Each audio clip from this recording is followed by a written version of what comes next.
got those fingers interlocked. Only the immense power of the Hulk could save him. He's starting to shake.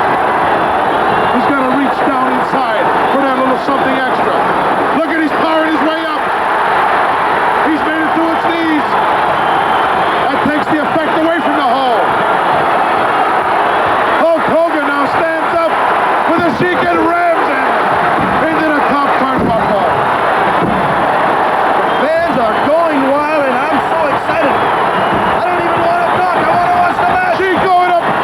Hulk Hogan, he drops a big leg on him. He's down for the cover. Hook the leg. 1, 2. He got him.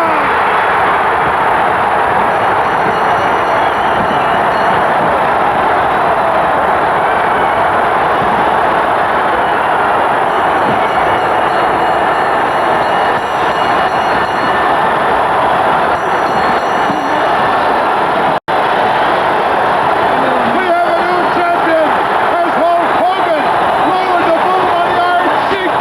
History made in Madison Square Garden. And the fans on their feet. Ladies and gentlemen, the time of the fall, 5 minutes, 40 seconds. The winner of this bout, and new World Wrestling Federation Heavyweight Champion, the incredible Hulk Hogan. Champion in control here. Vader's bomb. This would be all. And Simmons able to kick out. Going for a waist lock. And Vader's got him up. Boy went over his back. Got agility by Simmons. And Simmons, he got him in a power slam. He got him in a power slam. We got it. Simmons got it. Simmons has won the match. Simmons is a champion. Simmons has won the world title.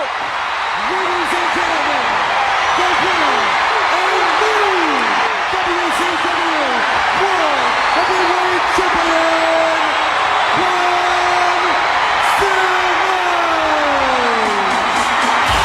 Ron Simmons, the new heavyweight champion of the world. This crowd has been electrified.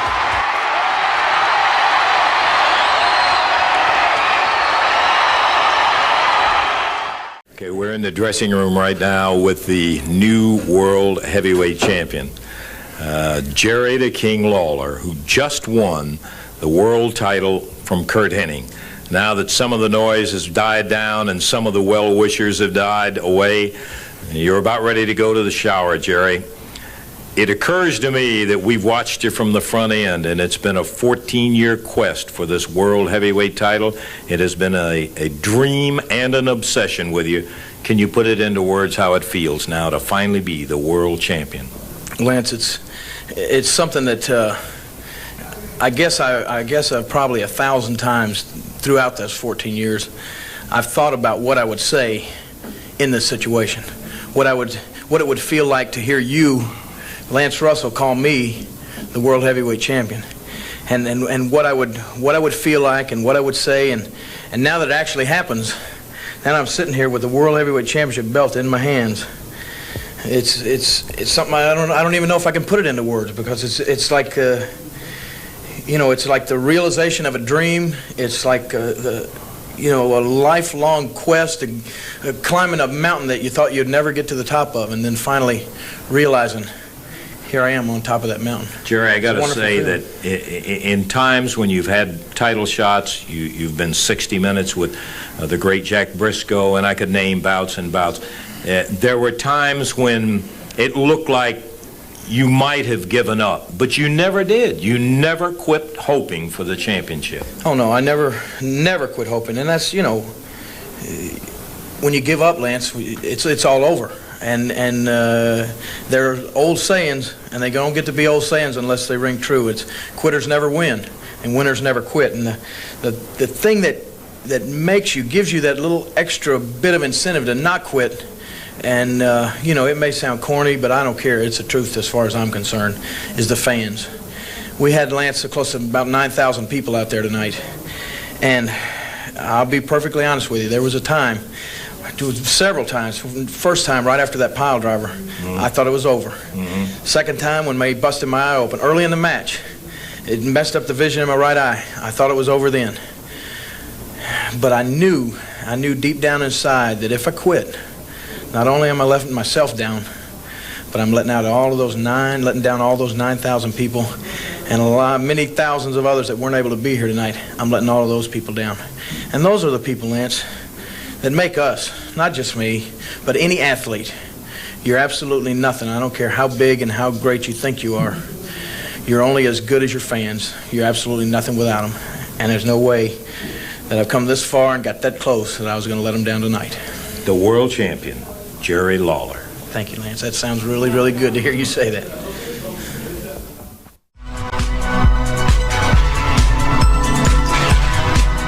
This is the Pro Wrestling Spotlight, presented by Hami Media and the Pro Wrestling Reflection, where we discuss the very best of the best in pro wrestling history.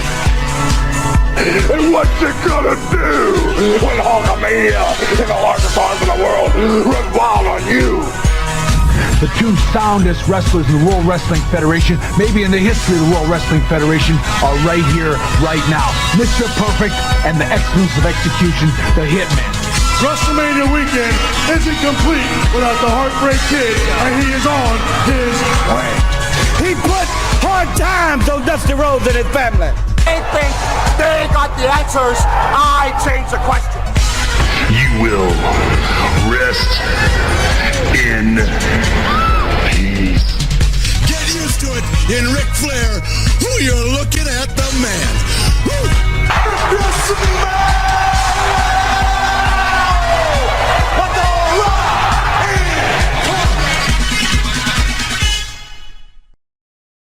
I've paid my dues, time after time. I've done my sentence, but committed no crime. And bad mistakes, I've made a few.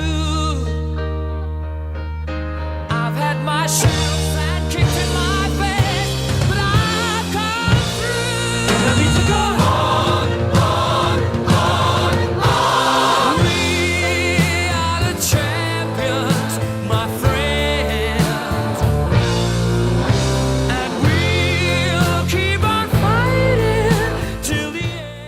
What is going on there, Reflectionites? What is going on there to the Vito Whites, the dispensary Hami Knights, and the probationary solitary confinement PWCites? What is going on to the Magnificent Seven?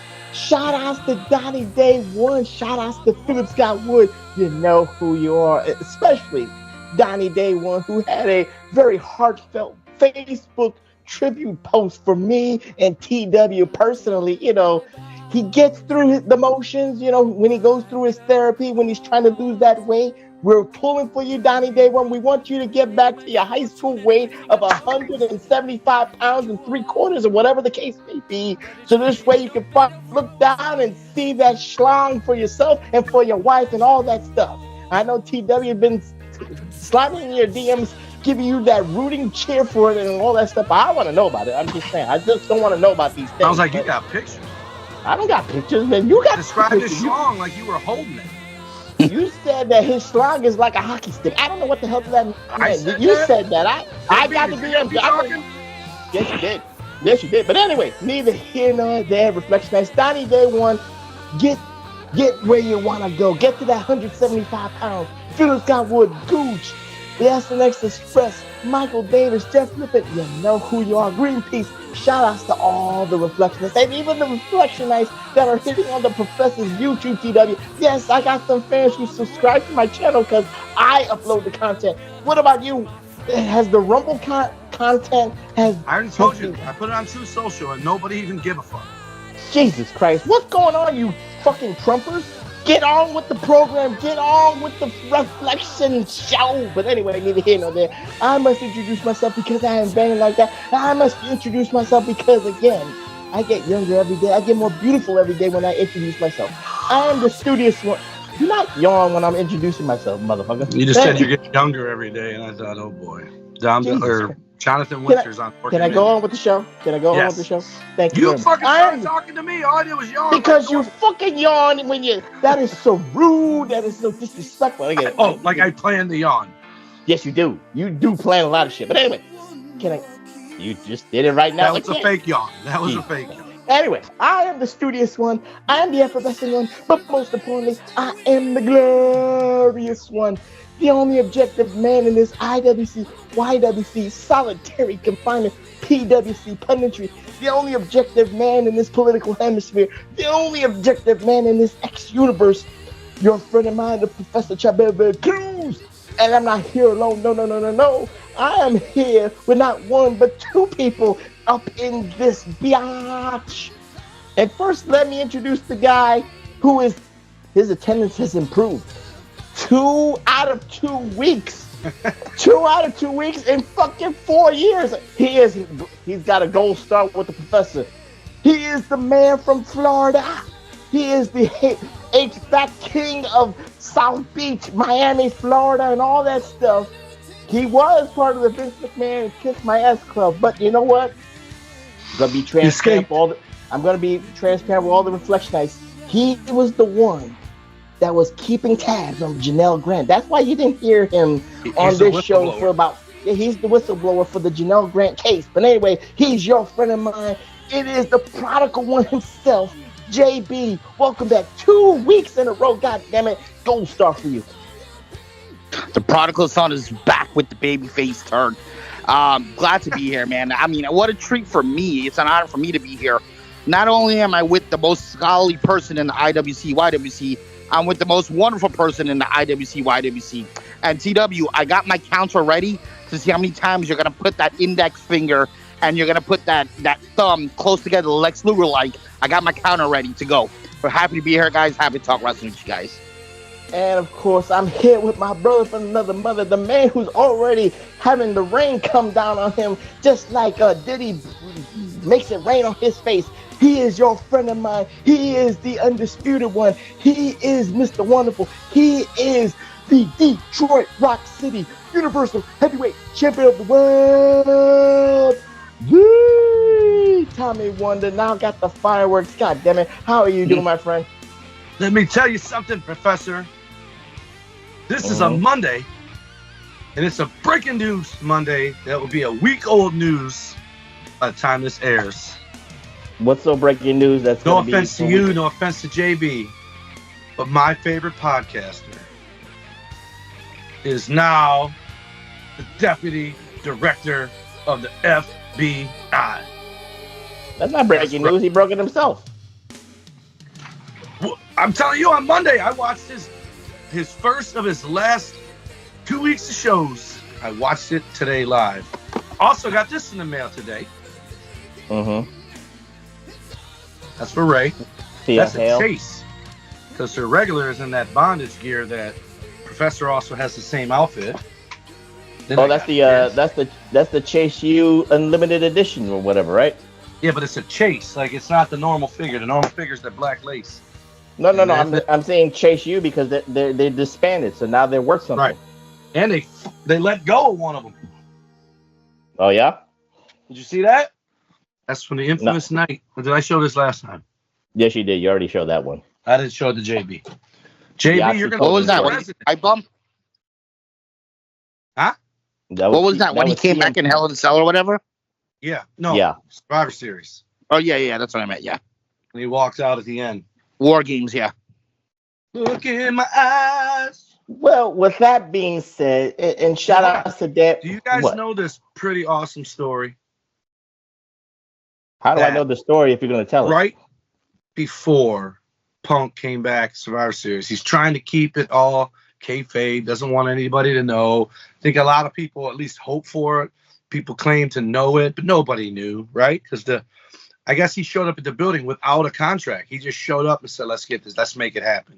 Do you know that before that happened, the WWE reached out to Living Color and asked for permission to use that song And Corey Glover, the singer of Living Color, called Punk and said, "Hey, man, they just called and asked for permission to use this song. Is this you?" And he was like, oh, did they now? Okay. Well, maybe you should let them use it. And he goes, "Is it you?" And he goes, "Maybe you should let them use it," because he didn't want to tell Corey Glover. But you know what he did? And I think he did it for AEW, but also for WWE. CM Punk paid for Living Color to re-record that song so that the WWE and AEW paid them the royalties and not the record label. That's pretty stand-up shit. That is very much so. That's and the fact that he paid for the studio time and all that to have him re-record it. That's pretty awesome, man. That's friendship right there. And they've been friends ever since he used it back in the day. And I just saw a clip of Corey Glover talking about how his kids get whatever fucking shoes they want because of Corey or CM Punk, and his car payments are nice because of CM Punk, and he's a wrestling fan now because of CM Punk, but wasn't before. Nice. That's cool shit. That means if I ever make it, JB, I don't even know what you do anymore. He said HVAC, but if you're in the hospitality industry, I'm going to use you to whenever all my people go down to Florida, they're going to stay in Hollywood, Florida with you. Perfect. Yep. And then whenever they need to go to a glory hole, I'm going to send them to one professor who works for free. Nice. I put people in touch with my people is what I do. You're mistaking me for Big Ray. But anyway, neither here nor there. So let's get on with this special spotlight edition, Reflectionites. And again, I've been away for a couple of weeks. I was edifying all the ladies, all the biologically correct ladies out in the left coast, the west coast, and all that stuff. In the senior citizen facilities. I don't care how old they are. That was nice of you to console that dude swimmer that got all the medals taken away. And you're like, "I got a medal for you." That was nice of you. No, he lives in Florida. That's JB. Well, you said women. Like you said that you consider that. What's his name? I don't know the name. Lilith Fair or some shit.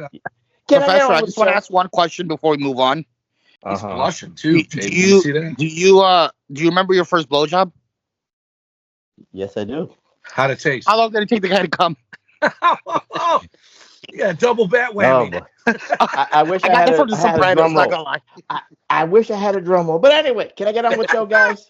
Answer the question. See, I ain't answering shit like that, man. That's some blasphemy right there. That is blasphemy. But anyway, we must get on with the show because the Reflectionites expect par excellence from the PWR podcast here at the Hami Media Group at podbeam.com.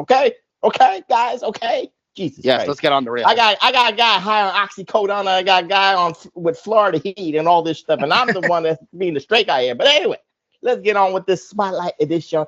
And I picked a doozy for JB and TW personally because, again, for us wrestling fans, no matter how long you've watched the product of professional wrestling, for the professor, I've watched it for 40 plus years. For TW, he's been in the business for 30 plus years. For JB, he's done the same thing, 40 plus years as a fan, on and off and all that stuff. Some wrestling fans are on and off, but you cannot deny this, guys, that you're a wrestling fan, and one of the top emotions as a wrestling fan is when you see your favorite guy or gal become a world heavyweight champion. So before we even get into the greatest memories of people winning the world heavyweight championship, I'll start first because I am the leader of this, man. I am the leader of this biatch. But anyway, for me, as a fan of professional wrestling, I've been watching it since Hulkamania was born in the WWF in 1984 and all that stuff. I watched it a couple of years prior to that, on and off. But when you're a little kid, you see it here, there, and all that stuff. But neither here nor there. But as I grew up and grew older, one of the biggest thrills, whether I'm watching the WWF, whether I'm watching AWA, NWA, WCW, Glow, whatever the case may be, Memphis, world class, was when you saw the main event on the big card, on the big stage, when it was for the World Heavyweight Championship. I got amped up. I wanted to see my favorite guy become the World Heavyweight Champion. And if they did on that special day, it was a magical moment, and it was a timeless moment for the professor. So I'm going to go to TW and just explain his fandom of how he feels, whether he in the business or as a fan himself, seeing a World Heavyweight Championship title change, what it meant to him. Go ahead, TW. I don't, it's funny because I've been to a lot of shows. Oh, right off the top of my head, I'm trying to think if I ever been there when a world title changed hands. And I've been to some big events, man. Well, I was there when, holy shit, it just dawned on me. Two of them. No, don't say what it was. I just said as a fan or just in the business itself. Well, just give that emotion. Both of the ones that I was there for that I know for sure. Both times the guy I wanted to win lost. So I probably wasn't too thrilled at the outcome. But well, that's a great example of the roller coaster ride for your fandom, the emotion, whether you liked him or you didn't like him, or whether you wanted somebody to win or somebody didn't win. That's that emotion. I want you to grasp at it. What it's like, man. What it's like. It's awesome. I'll tell you, like the epitome, because this isn't a world title change. The epitome, the greatest I have ever felt, was watching a title change hands was Ricky Steamboat beating Randy Savage, and I was there. And second closest is the Bulldogs finally beating the Hammer and Valentine or Hammer and Beefcake for the belts. But I was green as grass, man, brand new. That both of those things happened my first year or so, or year and a half watching wrestling, right? But I remember Bulldogs beating Valentine and Beefcake on Saturday Night's Main Event, but the first fall was a DQ, so they didn't win the belts, even though they pinned them on the third fall. And I just remember being pissed off. So when you finally got a title change, you were like, fuck yeah, this is why I watch it. This is what it's all about. Same thing with world titles. But like I said, on the other end of that is seeing a world title taken from somebody. Like, again, Steamboat losing the Honky Tonk Man. If someone wouldn't have slapped me silly, I'd probably still be sitting in my bedroom scratching my head going, huh? Like, what the fuck? That's an out of nowhere one right there that I never saw coming and did make me feel good. But world title matches, just going there, especially before you knew it wasn't changing hands at a house show. You were happy to be there. Hogan versus Orndorff, Hogan versus Macho Man. Hogan. I saw all his title defenses in the 80s and 90s at Cobo Hall, Joe Louis Arena. Always thinking there was a chance he'd lose, but he never did because it wasn't on TV. So, but it's definitely, what's funny is nowadays I don't think it matters to people. Does that make any sense? Back then, fucking huge difference. Huge. Back then it was 2 fucking belts and a tag team belt. That's it. So if you had one of them, you were kind of a big deal. Now it's like fucking Oprah's giving them out. Fucking belt for you, belt for you, belt for, and it ain't just AEW. It's everybody. It has watered down that feeling and that fandom. I get you, TW. So, JB, what say you? How has that wrestling fandom of seeing that world heavyweight title change? What has it meant for you as a wrestling fan? I think it's basically 2 different phases for me. One as a child watching this product, and one as an adult. The 2 phases as a child, seeing my guy win the title was a great feeling for me. I was happy, my guy won. And then as an adult, I looked at it from more of a different standpoint where it's not about my guy winning, but it's about, man, this guy deserves to take the ball and run with it. This guy got the go ahead from the brass, like, yo, you're the guy. I look at it from more of an adult standpoint, like getting a promotion at work. It's only happened twice post the golden era or post 1995. Like, for those who don't know, my favorite point of wrestling is from January 1984 to January 1995. That's literally my favorite time of wrestling. I know it's not the Attitude Era, it's not aggression, it's not whatever, but that's my favorite time. The golden era. Right. Outside of that era, it's only happened twice where I really felt amazing about the guy winning. One of them, and I'll just go ahead and say that one now. I was in the building. No. Don't say it. Just tell me the feeling. That's all I want to know, the feeling. I was in the building, and it was probably, if you ask a lot of fans, it's probably one of the top 3 biggest emotional driven title wins ever. And I had the honor to and I was blessed to be in the building, and it was amazing. And we'll talk about that a little bit later. But a lot of my key moments of someone winning and me feeling great. It's within that classic period, that golden age period. Now, I do have one question before I turn it back over to you, Professor. When we're talking about how we're like this topic, we're talking about great moments. Does that include surprise moments as well, or just great moments? Whatever you remembered. It's subjective to you, as like I said, the wrestling fan. This is why, I called it the greatest wrestling title changes of all time, but we're going to focus on the heavyweight title because that is the main event title. So let's just focus on that.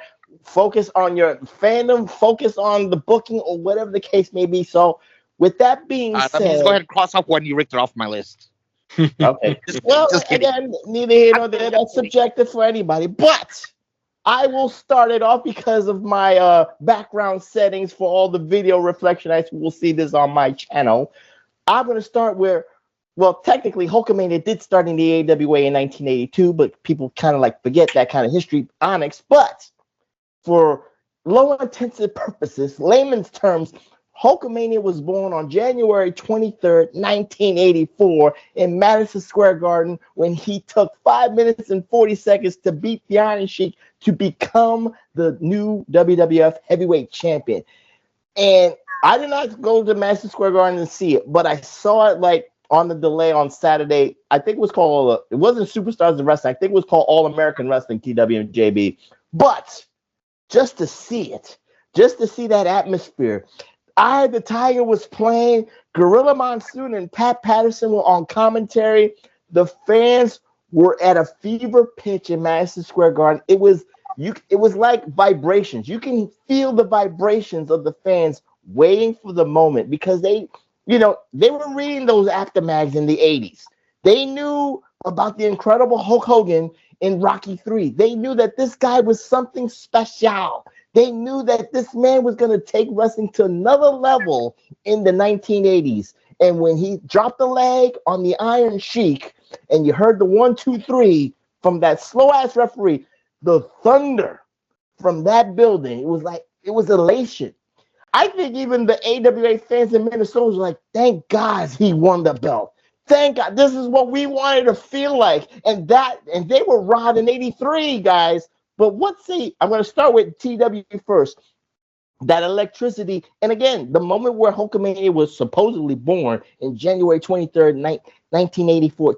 What say TW about that moment? Because technically, I'm not going to say that this is the number one greatest heavyweight title change of all time, but it's an argument that can't be disputed. What say TW first?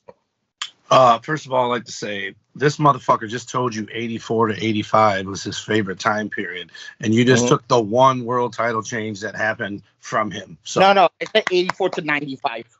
Oh, 95. I thought you said 84 to 85. Imagine that oxycodone really works. I didn't take it yet.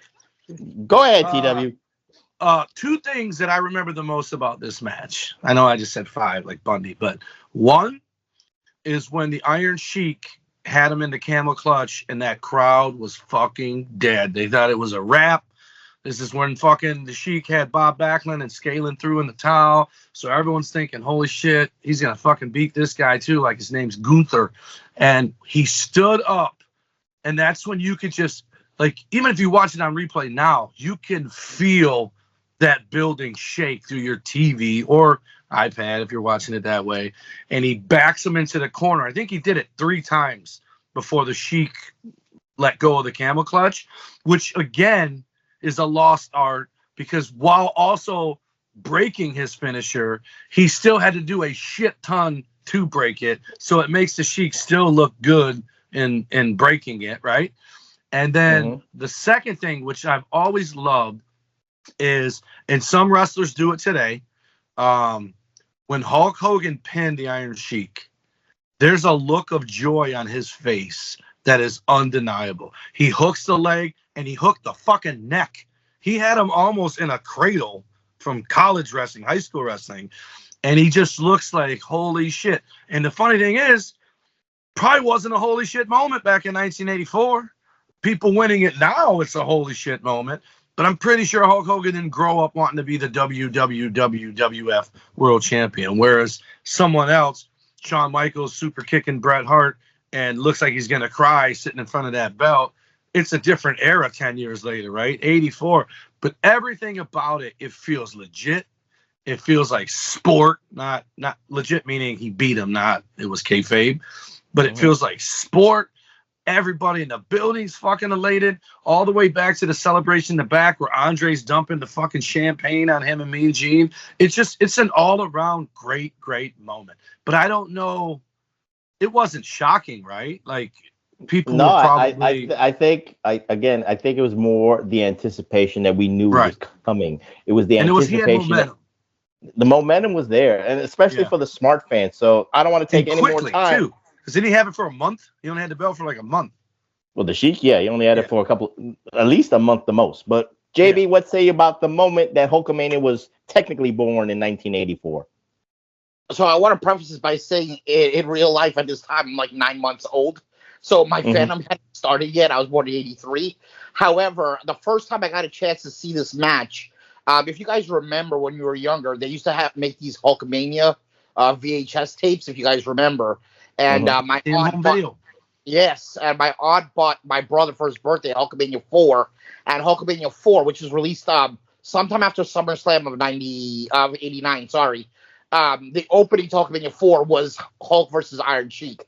It only showed the match though until we got the WWE Network or whatever you want to call it. That's when I actually saw the whole card. They have that whole garden card, but. The match, the after everything. If you didn't know it at that time, looking back though, it is a monumental time in the industry because this is Hulk Hogan. If you really want to get technical, is the first WWF champ, not WWF, but WWF. Like he's Vince's guy, so it's a new era.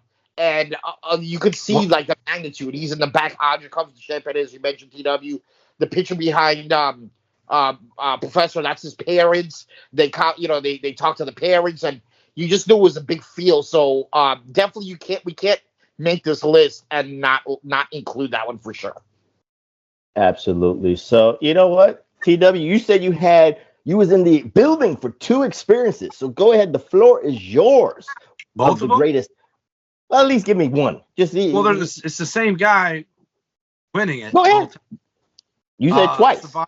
Survivor Series, 92, where Ric Flair comes out and throws the chair in there, and Undertaker.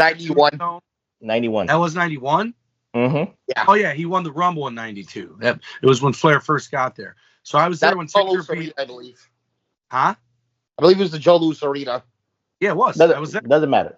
I was there when the Undertaker won the world title for the first time, and then they fucking screwed him and all that. I actually just watched one of his podcast clips where. Hold up. This is your big moment. You was there because I know how you are, TW. You just give me like 5 different examples. I want you to focus on. No, I'm giving you this one. I was there. Survivor Series 1991. Undertaker defeating Hulk Hogan for the world title. You know, that you was there. What was that feeling like? Despair. It was like, what the fuck, man? Ric Flair come out and cost him. And I would have been graduated by then. So I'm 18 years old. But I just remember being bummed out. Like, I wasn't all the way off of the Hulkamania train. You know, by the time Warrior beat him, I was all off. But 91, I was still a Hogan fan. And then the other one was 96. The Undertaker beat Psycho Sid for the world title at WrestleMania 13, and I was there for that. Same thing. I was like, son of a bitch. And they didn't make a big deal of streak back then. So it wasn't like I knew Taker was going to win. I thought Sid was the next big thing. And he fucking lost it. And hey, hold on. You just don't like the Undertaker winning the title on either or?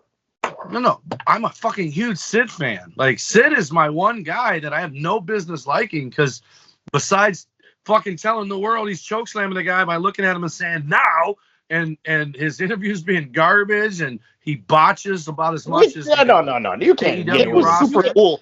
No. Wait, hold on, JB. You can't get away with this, TW.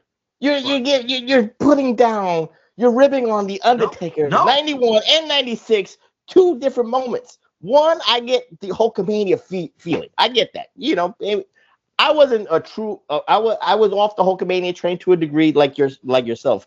I wasn't surprised. I was like, you know what? let's give this a shot. It's a new era. We're in the 90s. Let's see where this goes. It was kind of hokey for the Undertaker character. It was more comic book gimmicky. I get you with that one. But 96. I've never been an Undertaker guy, ever. I hear that. I obviously hear it in your voice. But 96, I was like, you know what? This motherfucker deserves it. This motherfucker has changed his character so many times. The evolution. But that doesn't stop me. You asked me how it felt for me. Listen to me. I got dropped off at the fucking freeway outside of the Rosemont Horizon, and I had to fucking walk to that thing from the freeway. You guys know I'm a talker. I walked all the way, like it felt like a fucking mile and a half. I get in the building. I walk through the building. I go to the merch stands, and the first words out of my mouth in about 40 minutes were, I'll take the Psycho Sid shirt. And then he fucking lost. So you asked me what my experience was I wanted to see him win, and I watched him fucking lose. So I don't know what it's like to be there and the guy win the fuck out. Well, son of a bitch. I was there when Damian Priest lost to fucking Gunther. I was there for that world change. I've been there for a lot. Garbage, but continue. JB, you have any feelings about TW's greatest Undertaker moments? Well, I don't know if you guys heard, but I'll give you the first one. I'll give you the Hogan one, right? I was right there with you. I actually just removed that off my list, so I won't bring that up. However, if you heard, I did suck my teeth very hard when you mentioned Psycho Sid. How can you, bro? It's Taker. Don't get me wrong. I was a Sid fan too. His music was amazing. I love the fact that he was one of the first guys to not give the fans high fives. He gave them like friggin' pounds. That was cool as shit. But it's Undertaker, man. And also, it's so hold on, JB. Just hold your thought for a second. Reflectionites, I'm putting out this disclaimer.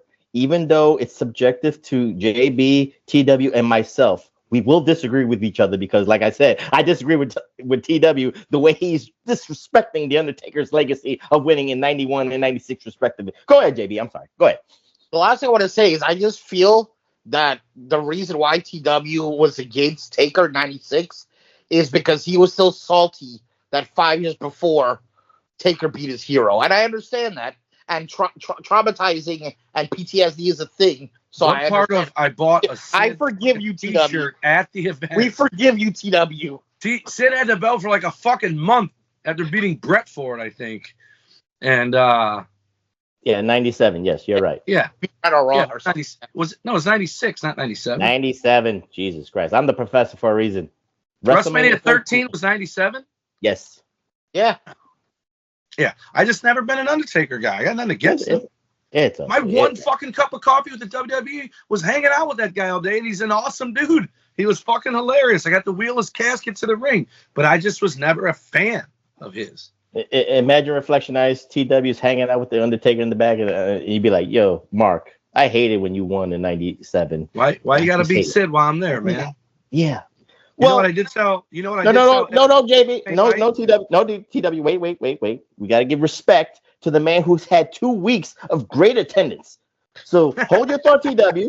JB, the floor is yours because you said your golden era of 84 to 95 had a moment or two of classic wrestling title changes. So JB, the floor is yours. What is your monumental moment that you like to start off with? To start with my greatest one of all time.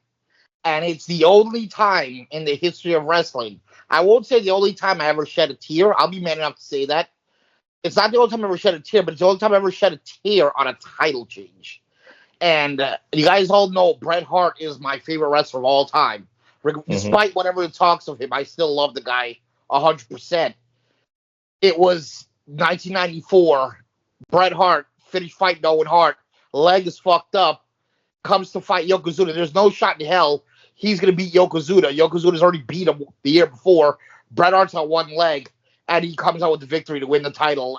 That's the second time he wins the world title. I was absolutely, shocked and amazed. And also, it was only the second time ever I saw a pay-per-view live. Not in person, but on pay-per-view. So, a lot of memories for me, a lot of great moments for me, and I was just ecstatic. I literally, at the age of 9 years old, I was fucking shedding tears that my hero was champion. I can respect that. I'll just say this because again, we're being fair here, JB. I'm gonna critique TW. I'm gonna critique you with your moment. And it's not about Bret Hart winning that you crying. That's fine because you could cry like a bitch all you want. It's fine. It's okay.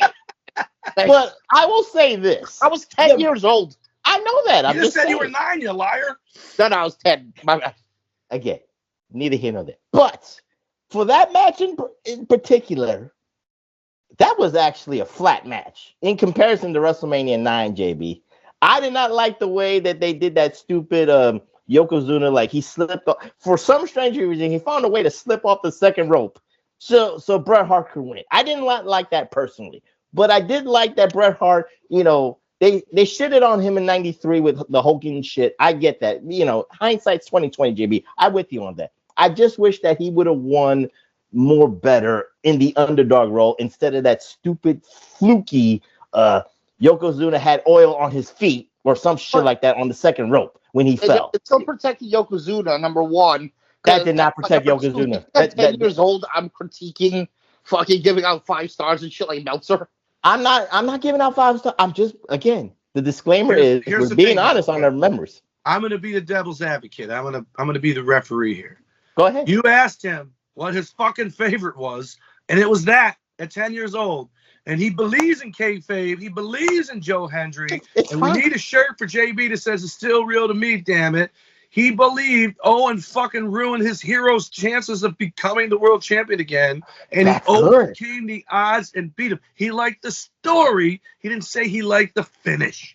That's good. You're right. I just said that match was flat. That's all I'm saying. The first thing I thought is, that's your fucking match? I thought he was talking about Daniel Bryan, right? Well, so you know what else happened that night, JB? What? My fucking childhood hero got fucking screwed. He got screwed at the Royal Rumble, and then he got screwed that night too. Lex Luger was not the man, brother. Well, wait till I get another turn. People thought he was going to win that night too, JB. But anyway, neither here nor there. I'm just saying, you cried at WrestleMania 10 because you was happy. That's great. Look how far he's come. He just had a vibrator shoved up his ass. It altered his voice when we were pre-gaming his show, and he didn't cry for that. So he's come a long way. Built tolerance. Yes, he did. But Professor, TW actually gave me a segue into one of my ones, if you want me to go, by the way. Oh, Jesus Christ. But anyway, a little decorum, guys, a little decorum. See, when JB and TW are together, I have to try to control this show even more. You should have wore a referee shirt. I should have. I really should. Your dream job. But you know what? Since both of you kind of I think TW said it more. I think we have to at least say it because for the last, let's say, decade or so, this gentleman with the Yes Movement has one of the most monumental wrestling title wins in the history of wrestling himself. He did it 3 times. No, wait. Yeah, no. Actually, twice. I'm going to say it twice. WrestleMania 30 in New Orleans, Louisiana. And you know what? I know TW won't like to hear this, but All In 2024, where it was his last moment in front of 45,000. And the worst kept secret in history. It doesn't matter if it's the worst kept secret, okay? But again, Daniel Bryan, Bryan Danielson, whatever you want to call him, has 2 magical moments. But people will, like TW, will love the WWE moment because he hugged the kid that had the disease who died, prematurely about a year later or something like that. I forget. Connor was his name. But TW, we cannot deny that Daniel Bryan, for both WWE and AEW purposes, the fans will still do this for him. And he got his moments not once, but twice. So TW, what say you about Daniel Bryan? Who did he beat for the AEW title? Swerve Strickland. Oh, that was Swerve that he beat? Yes. Sent that motherfucker right back into oblivion. But Jesus Christ. Seriously. Is he even still in the company? Can you just go? I just named your moment. Listen, the best part about the Daniel Bryan win is simple. It was a guy who I can relate to. That motherfucker might be smaller than me, right? He's obviously in better shape than I'm in, but he might be 5'6", 5'7", JB height, right? And joke's on you because I am actually 5'7", so fuck off. There you go. See, with your lifts. But listen, they have actually said on camera, on film, that Vince McMahon was like, this fucking guy's not the guy.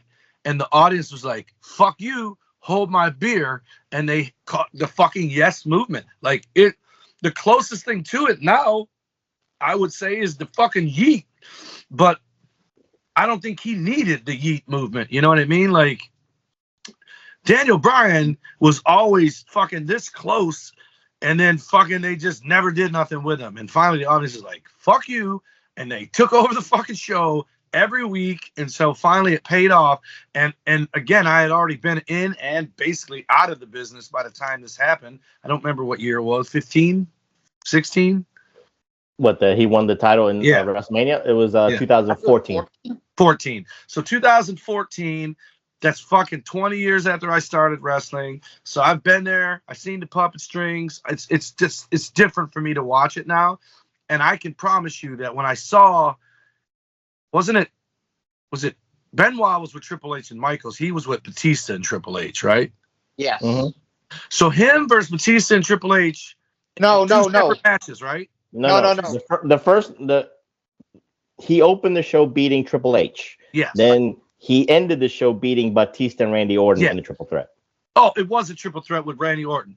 Yeah. Absolutely 100% of me thought this is their fucking out of not putting the belt on him. He can beat Triple H. That'll be his consolation prize. And then even if Randy beats Batista or Batista beats Randy and Bryan doesn't get pinned, it's their take it or leave it. This is the best you're going to get, right? And so when he actually fucking won, I was like, wow. Like, they actually listened to the fucking fans.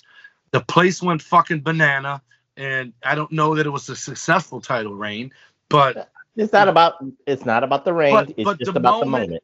They gave the fans the moment, and whether or not I felt a part of it, or you felt a part of it, or JP might have been 12 by then. He might have felt a part of it, but at the end of the day, the people there wanted to see it, and they got to see it. And I, for one, thought they've set this up so many different ways to have an out when he doesn't win it, that they can say, yeah, but he didn't lose. Hey, yeah, but he beat Triple H. Yeah, but there's no fucking way. Just like, again, well, go ahead, because this would be bringing up another different title win. But JB, the floor is yours with this.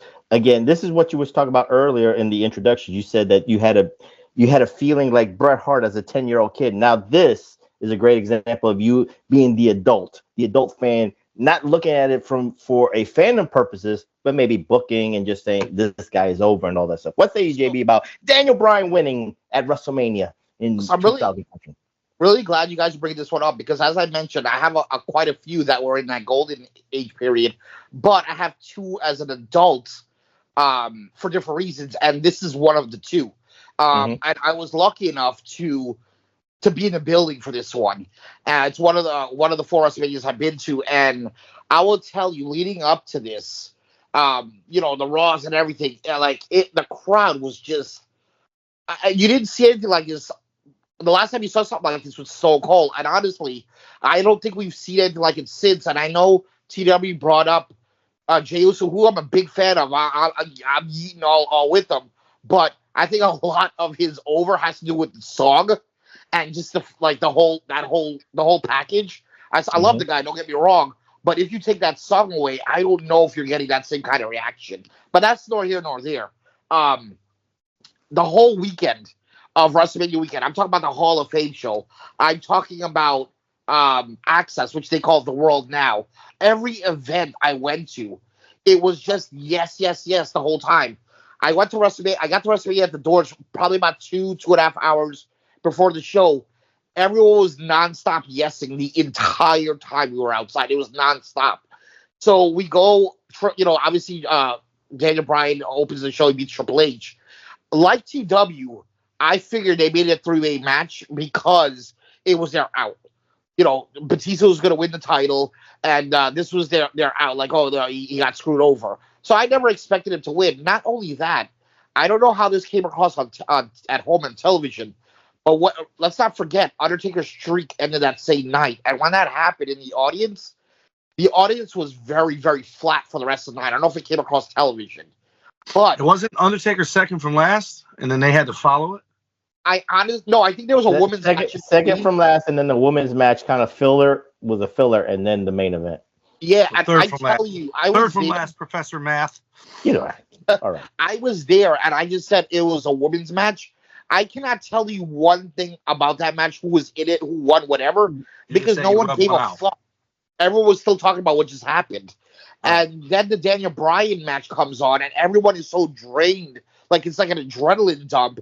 But the minute Daniel Bryan comes out, it's like someone injected the crowd, and boom, everyone's back yesing and go crazy. And I'll tell you this, the moment he won, it was electric. Like, probably the next closest thing for feeling for me an emotion was the first time I ever went to a WWE event, which happened to be WrestleMania 28, the first time I ever went to a live event. That's probably the biggest emotion I ever had with wrestling, and this was second. Not only that, Daniel Bryan won the title. We left. Me and my brother walked about 2 miles to our hotel. The entire way, you have thousands of people walking as well, going to Bourbon Street. And the whole time, all you hear is yes. We took over Bourbon Street. Everyone's yesing. People are probably like, what the fuck is going on? But that's how monumental that was. Plus, that gay prostitute came up and you said, you want some? And you were like, yes, yes, yes. Actually, my wife ran into Goldust. My wife ran into Goldust, and he was there. What was still in costume and everything. What was the main event at 28? Rockin' Cena won. Oh, New York? No, Vegas. I mean, Miami. Orlando. So first one was New York. Second one was Miami? No, first one was Miami. Second one was New York. 29 was in New York. That's where Cena won. Yes. Mm-hmm. Okay. It was fucking cold, wasn't it? Were you there for that one? No. Wait. That's not the moment we're talking about, man. Jesus Christ. It doesn't matter. I'm asking Professor if he was there. I wasn't there. I was watching on TV, but I'm trying to put a bow on Daniel Bryan. Yeah. This is why I'm the leader of this show, Reflectionites, and TW always does this. Oxycodone and all that stuff. But anyway, let's put a bow on Daniel Bryan. Can I just say one more thing about trying to Daniel Bryan? stifle my free speech, Joe Biden Jr. Can I just say like 1 30-second thing about Daniel Bryan? What? Go ahead. So this is also a title match, but it's not a monumental thing. But just that moment, I'm thinking about it. But so that was my second WrestleMania ever, and I think it was like my second or third event ever. My first event was WrestleMania 28. I get to WrestleMania 28, I'm like literally tearing up because I've been watching wrestling for I don't know, God knows how many years. It's my first event ever. I look at everything, I'm like, oh my God, I'm taking all the emotion. I remember I was wearing a hoodie. The first match starts, Daniel Bryan versus Sheamus. I stand up, I take off my hoodie, turn around, put it on my seat. By the time I turn back around, fucking Sheamus pins Daniel Bryan. I'm like, what the fuck just happened? Just wanted to share that real quick because that was Daniel Bryan as well. It's like when Sheamus beat him in like 13 seconds or some shit. Yeah, it was like 30 seconds, give or take, 13 to 30 seconds. Let's put the bow on again. I thought he was going to tell me someone stole his hoodie. Probably did, but anyway, the bow of Daniel Bryan in 2014 and 2024 was the yes movement. The moment that people wanted to see this. It's a encapsulation, Reflectionites, of storytelling. You could say everybody was 100% behind the yes movement in 2014, and in 2024, everybody is 100% behind Daniel Bryan or Bryan Danielson's last ride and all that stuff. So it coincides. It's the circle of life and all that stuff. So with that being said, TW, the floor is yours. Give me another great example of a world title change that either you was there or you saw on TV. I wasn't there. In hindsight, I wish I was because I could have been there. Mm-hmm. And so much, I think it's so underappreciated because A, I don't think anybody saw it coming. And B, I don't think anybody saw it coming the way the match ended, right? Mm-hmm. Almost 4 years later, in the same building that Lex Luger did not win the world title from Yokozuna, he won the world title from Hollywood Hogan by the fucking torture rack. And the fucking place went nuts. They just released a figure. I don't have it yet. I didn't even know this happened. When he won the world title, they gave him a towel that he wiped the fucking NWO off of the fucking belt so that it was back to just being the big gold belt. And between it being on Nitro, between it being I think Well, announced the hold, week. hold on for a second. For the Reflectionites, he's talking about 1997, the 100th episode of Nitro from Auburn Hills, Michigan, where Yep. Lex Luger defied all the odds, knocked out Hogan, knocked out Macho Man, knocked out Scott Hall, knocked out Kevin Nash, and then the Torture Rack win, and Randy Pee Wee Anderson looking befuddled and like, "You sure? You're quitting? You're quitting? Yes, quit!" And then everybody celebrated with Lex Luger. Dean Malenko, Big Show, Diamond Dallas Page. Well, Dean Malenko was the funny one because he was trying to high five Lex Luger. Lex Luger said, "Fuck you." Anyway, you're beneath me. Go ahead, TW. I'm sorry. But it was like they announced it a week before, I believe. It was on a Nitro. Obviously, it was 100th episode, whatever. But I don't think anyone, and it was done because I believe Sting was hurt. So he kind of was like the fill-in. No, it's not about Sting being hurt. Sting was actually like rolled off. He was not coming back until Starrcade 97. Right. So something along those lines. And so when Lex won, he had a look of disbelief, and so did the audience. But then everyone went, they celebrated with him. And I just remember thinking, wow, I didn't see that coming. And there was no reason why I shouldn't have been there. I was wrestling at the time, but I'm pretty sure I wasn't booked anywhere on a Monday night, so I could have went, but I had no interest in going. No, I understand why you should have been there. You wish you was there, but for free cable, for TNT purposes, seeing it, this was the Monday Night Wars at its finest, at its purest. What were you gonna watch? You had a choice on Raw or Nitro. And I chose Nitro because I was like, you know what?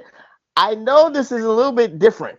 This is not a pay-per-view where Hogan can win and then, you could throw garbage. They were doing the garbage throwing on Nitro. Don't get me wrong, TW. I know what we're talking about with the attacking of Luger and the Giant and the Four Horsemen, all that stuff. But this one felt a little bit murky, a little bit like weird. It's like, will they do this? Will Bischoff actually book it for Luger to win? And hindsight was that in 5 days later he lost at Road Wild and all that stuff. So the thing is, the night belonged to Luger for that Monday Nitro, and it righted a wrong. It's just too bad it wasn't a real world title like the WWF one, but it was at least a secondary, maybe third market world title, and he's a reigning. And the other thing, the two wrongs that it righted. Lex Luger's first world title reign, which is right there's the fucking best belt ever, right here. You can't see it, but right there, JB. The Lex belt. People have the nerve to call that the Vader belt or the Ron Simmons belt. That's fucking Lex. Anyways, that world title was fucking marred by fucking shittiness because Flair left. He had to beat Barry. He fucking used the pile driver. It was so weird. That whole, was it? It didn't feel it wasn't a legitimate title win in the fans' eyes because it 92. Didn't I get 92. 91. Sting won in 90. Luger won in 91. Yeah. So it gave him a world title where he actually beat the world champion. He beat Hulk Hogan. He beat him by submission. He beat him in the Palace of Auburn Hills where the other fucking injustice happened, where they didn't put the belt on him against Yokozuna. And just even if it was a 5-day reign, it legitimized Lex to where his one world title reign wasn't the fucking Barry Windham steel cage Ric Flair quit fucking substitute match where he had to hold the fucking tag team belt with a plate over the top of it when he won it. And so for me, as a Lex Luger guy, I love that Lex got that moment. And he looked to, just like when Hogan hooked fucking Sheik's leg and arm and Sheik kicked like he was trying to kick out, Lex Luger looked legitimately joyous on that night. Gotcha. JB, any thoughts? Put a bow on this one with Lex Luger winning in 97? Honestly, not really. You guys probably know, I was a big WWE fan, so I don't remember a lot about WCW. There's some points that I remember and some I don't. I honestly don't remember anything about this. So it is what it is. I can respect it. So JB, give one of those great golden era memories or whatever for a great world title change. So the next thing I want to talk about was, one of the in my opinion, one of the greatest world title wins ever on one of, in my opinion, the greatest pay-per-views ever, probably the greatest Royal Rumble ever, with a tear in Ric Flair's eyes, the Royal Rumble 1992, Ric Flair winning the world title, winning the Rumble. No one, well, I don't think anyone saw that coming. Well, I don't know if they saw it coming, but it's still called the greatest Royal Rumble match in the history of Royal Rumbles to this day. Go ahead, JD. I agree with that 100%, and it was for the whole package. It was for the fact that Ric Flair put on the performance he did, but also let's not forget Bobby Heenan. I think put on an equally amazing performance because it's probably the greatest broadcasting performance I've ever heard in anything, and that goes for sports entertainment, whatever. Bobby Heenan was literally on point that night. But Ric Flair's performance, drawing number 3 and going to the end and winning, and he also broke the record at the time. And it had never been done before. No one had ever won the title. Yes, we had the tournament at WrestleMania 4, but we never had like a Royal Rumble winner actually win the title. So it was a monumental moment. And like honestly, the two most over guys at that time was Sid or Hogan. So going into it, obviously me as a kid, I'm 9 years old. I'm thinking it's Hogan. It's always Hogan. Hogan had won. Hogan had won the Royal Rumble. Professor, correct me if I'm wrong, twice in a row up until this point. He won in 90 and 91, and he was going for a three-peat. Yeah, so I'm like, obviously Hogan's going to win. And if he doesn't, even if they want to change it, it's going to be Sid. So the fact that even when Sid eliminated Hogan, I'm like, oh, it's going to be Sid. Never once thinking it's going to be Flair. So for me, that was a monumental moment. I am not going to dispute that as, again, one of the greatest Royal Rumbles in the history of Royal Rumbles to this day. Hey, it's the greatest Royal Rumble. I'm just saying that's what people are saying. And TW, that was and to put a bow in for myself, I love now knowing what I know. I love the fact that Flair eliminated fucking Sid. TW with the help of Hogan, though. Go ahead. You know what? You need to eliminate that vibrator out of your butt because if it turns back on, your voice is gonna mess up again. But that was the Rumble. From that point on, whoever won it going forward became the number one contender after that one. Yes. Before Hogan won it as champ. Correct. No, it was Ric Flair winning as champ and became the champ. Hulk Hogan won it when he was already the champ. It was vacated. I'm not talking about that one. I'm talking about previous Rumbles didn't have that prestige. No, That's why it was just you're right. And Jim Duggan could win them from that point on, which is my point is the reason that's the greatest Royal Rumble, it'll never not be, is because ever since then, every year we know it's going to be one of these fucking 4 guys winning the Royal Rumble. It's never going to be fucking Coco Beware. It's never going to be fucking Wes fucking Lee. You know what I mean? The closest we've come to a shock in the last 30 years is fucking Jey Uso winning the fucking Royal Rumble. I don't think anybody saw that coming, but at the end of the day, he's still one of the top guys with the Cody rub and the Roman rub. So it's not that, but you knew Chad Gable wasn't going to win it. And back when Flair won it in 92, anybody could have won it. And you definitely didn't think it was going to be him coming in at 3. And like JB said, the whole world not only thought it was, but they wanted it to be Sid. And then it wasn't. Yeah, again, you're right. I'm not going to dispute that. It was one of the greatest fucking comedy goalies. Do you know, JB? Just so you know, when Hulk Hogan pulled Sid's arm, when Sid dumped Hogan, the fucking live audience cheered and they overdubbed fucking booze because they didn't want the people at home to know. Hogan got cheered. They were booing Hogan. They were booing Hogan. When it was live, they were booing. That to cheers. The Coliseum home video edited all that stuff. Gorilla Monsoon re-edited all that stuff for Wrestling Challenge. But again, neither here nor there. So I'll go now.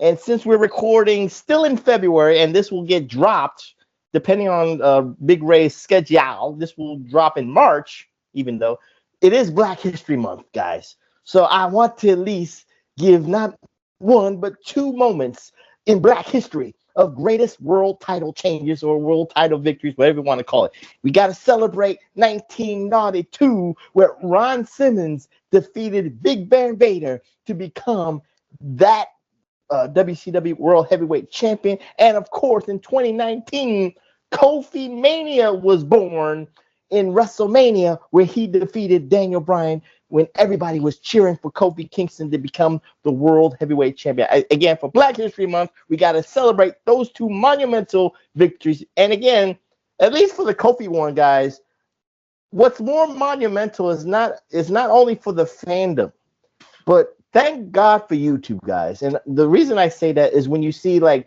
Shad Gaspard, rest in peace, and MVP, one of the greatest YouTube clips you'll ever see in wrestling history, when they're at a bar at a WrestleMania watch party, crying. When Kofi Kingston won that world title, and it's not the big gold belt, guys. It was the WWE title of Cena and Austin and HBK. When they saw Kofi Kingston win that belt, they were crying. They're in the business, but they had tears down their eyes, and that is special to them. Again, I'm not going to try to play, I'm not playing no race card here, but it means something to Shad Gaspard. It meant something to MVP. It means something to Ron Simmons when they win for the culture and all that stuff. So celebrating Black history, I got to at least lament those two moments as the greatest world title victories, world title changes in the history of professional wrestling. TW, what say you about Ron Simmons and Kofimania? So I have a question, because I thought for sure the second one was going to be Mark Henry, but how come? No, I'm dead serious. But he won the big gold belt. He did not win the WWE belt. But the big gold belt used to be the WCW world title that Booker T had, that Ron Simmons had. Piece of shit. Right. I only recognize WWE, but continue. Ron Simmons is in history as the very first Black World Heavyweight Champion. It can't be taken from him, and it was that belt. So when Ron Simmons wins that belt, and years later, I get it, it's in the WWE now. However, like right now, you got the world title and you got the fucking WWE undisputed title, right? Why wouldn't Cody want the world title? Because they didn't attach the history to it that they put with the WWE undisputed. But that belt that Mark Henry had has the fucking lineage that goes back to Buddy fucking Rogers, and not Buddy Rogers, that's WWE, but Luthez and fucking the other fucking guy.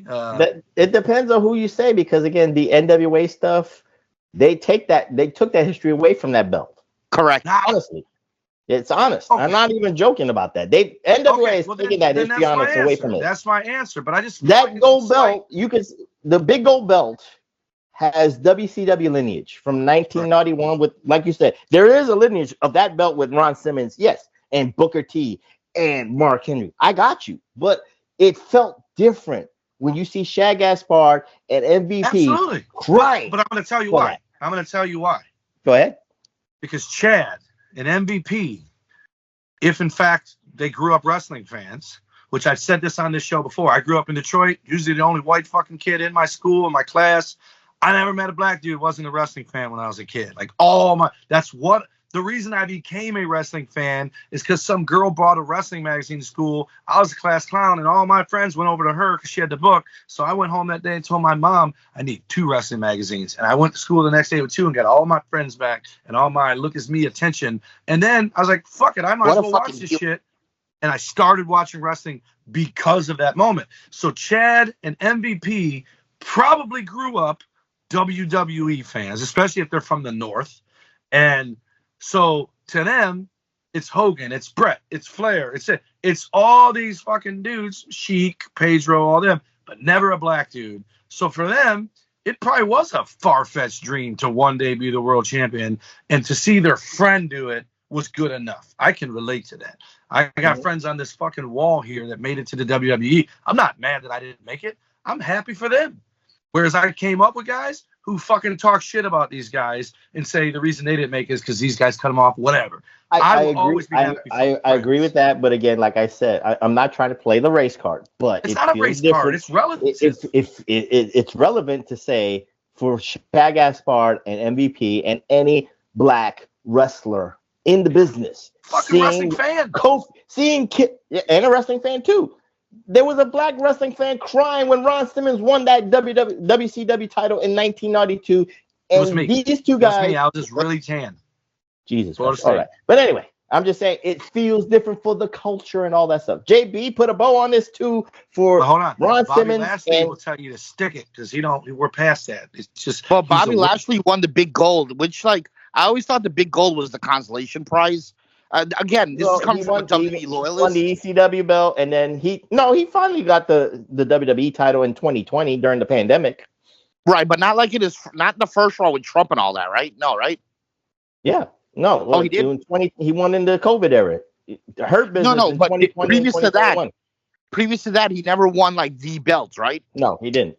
Right, and again, as a WWE loyalist, I always looked at the big gold belt, even though it had an amazing lineage going back to NWA days. I always looked at it as a secondary title because, again, I'm a WWE loyalist. So the WWE belt was always more important to me. So when they decided to give Kofi Kingston, I always thought they were going to give Kofi a title run, just because it was sort of like the Daniel Bryan run, but not as crazy. But when they decided to give him the title, I was absolutely shocked. I was happy, but shocked that didn't he replace Ali? Didn't Ali? Mustafa Ali? Yeah, he did. It was meant for Mustafa to win that belt, but he got hurt. You're kidding me. He was going to win the world title? Yeah, what? He was going to win that belt. Yes. No way. Wow. Yes way. But who did Kofi Kingston beat again? Because of Saudi Arabia? No, it was the storyline was Kofimania and Vince McMahon was like, you are a B, in layman's terms, you're a B+ player. You don't deserve a shot at the belt. And of course, the fans were behind it, just like the Yes Movement. Kofimania was running wild. The shirts were there. I remember all that, yeah. It was selling merch off the ass and all that stuff. And then there was the Elimination Chamber. He came so close and all that stuff. And then he got one more shot at it. And then he got the WrestleMania shot, and Kofi won and all that stuff. New Day hugging him. The culture hugging. A couple days later. What was it? It was the premiere of SmackDown. We're not talking about that kind of history. Yeah. But anyway, that's Kofi, and then you got to talk about Ron Simmons. I mean, monumental time, first Black world champ. I remember that match actually. I didn't watch it live, but I've since watched it, and you could just see how proud and how happy Ron Simmons was, and I know it was a big moment in the industry. So yeah, those are two really good moments you picked there. For sure. And he was one of 4 guys that was willing to work Vader because nobody would work him, and he got rewarded for it. It was Sting, Bulldog, him, and I want to say Duggan. Duggan was the 4th guy because Vader used to fucking stiff people so bad. No, I think it wasn't Duggan. I think it was Boss Man. Boss Man? But Yeah. it was 4 guys that were the only 4. Bronson's like, I don't give a fuck. I'll work. Well, and he if won I don't give a fuck means I'm winning the heavyweight title, then I don't give a fuck either. No. He agreed to wrestle him before he knew he was winning the world title. And didn't he win it in the Bill Watts era? Or was that after they got rid of Bill Watts? No, he won in the Bill Watts era in '92 to fucking a year. Good old Bill Watts getting some reparations in right there because that motherfucker did not have Happy Black History Month. Happy Black History Month, Reflectionites. Anyway, Bill Watts that guy was the original guy that people called the racist and fucking whatever. Yeah. So for it to happen under his watch, that's a pretty fucking 180 right there. But I remember, Professor, just real quick question. What's that? How many more rounds do we have? Just so I need to, if I need to narrow up my list, I need to see how many more rounds do we have. Well, we ain't doing like 5 hours. We're gonna try to lament. Well, we got some time. I'm not trying to put a bow on it just yet. So JB, I want to still talk about Ron Simmons, you sons of bitches. Go ahead, put a bow on it. So Ron Simmons won with that fucking power slam and just hooked his leg, almost like Hogan and Sheik, almost the same thing, and got it. And just, I think I might have told Professor this before, but I don't know if JB heard it. One of my favorite matches of all time was the finals of the U.S. Tag Title on the Clash of Champions, one of the first ones, like the 3rd Clash of Champions. Such a fucking awkward, weird finish to this tournament. It was the Fantastics versus Ron Simmons and Eddie Gilbert, and I believe the Fantastics won. And Bobby Fulton is a friend of mine on Facebook, and we interact quite a bit. I only met him once. He don't remember me. And I told him it was one of my favorite matches of all time. And you know what he fucking told me? Mark said it was one of his favorite matches of all time. And that Jim Ross shit on it on the commentary. And Bobby Fulton has spent the last 30 years saying, fuck Jim Ross. That match was good. And I'm like, dude, it is literally one of my favorite matches ever. Do you guys even remember it? No, I don't even know who the fuck the Fantastics are. Hail WWE. what the fuck? Well, kayfabe is real for JB because he doesn't acknowledge other. That hurt. He doesn't JB. acknowledge other organizations. So TW, the greatest promotion of all time is the UWF. TW, the floor is yours for a great world title. I feel like we're at over an hour and 15 minutes. So I would believe we're down at least one or two, and I got to get this one in before one of you guys steal it. One of the absolute biggest surprises for me ever. I used to be a huge fan of this guy. I used to steal his fucking wardrobe, and I'd wear that shit to matches, to bars, to whatever. I tried to dress like this guy.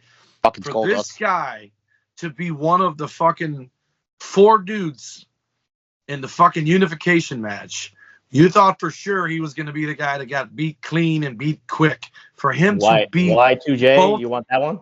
To beat both The Rock and Stone Cold Steve Austin in the same night and become, and no one can ever take it away from him, no matter how bastardized the belts have become since, he is the very first ever undisputed world heavyweight champion. It is Chris Jericho, and it blew me away that he won. Another thing with Daniel Bryan was like, first of all, I would have thought Kurt Angle had a better chance of winning it, and he fucking lost. And then Jericho beats Austin and Rock. I don't give a fuck how. They don't ask how, they just ask who. And who won? Chris Jericho. And it probably wasn't a long reign either, but it doesn't matter because he's in the annals as one. Not your annals, JB, with that vibrator, but he's in the annals as being the very first ever. No, you're right. I didn't see that one coming either. I think I was going with like maybe Rock or Austin as the safe pick to win and become the first unified champion, all that stuff. So pulling that wild card of Jericho winning in 2001 was very monumental. It was December 2001, and then he lost it months later at WrestleMania to Triple H, just given the logistics and all that stuff. So JB, agree with that? No, not agree with that. What say you about that moment? So Hail WWE, I know that.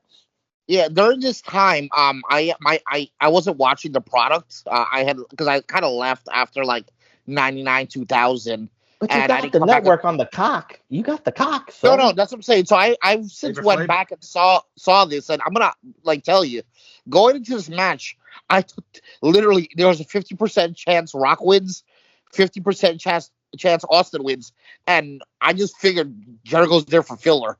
So when Jericho actually won, I thought it was incredible. But more importantly, I was like, man, they trust this guy. Like, they're really big on Chris Jericho. To have him beat the top 2 stars in the whole fucking industry, forget WWE, but the industry, what a rub for Jericho. But yeah, definitely one of the most shocking things I've seen for sure.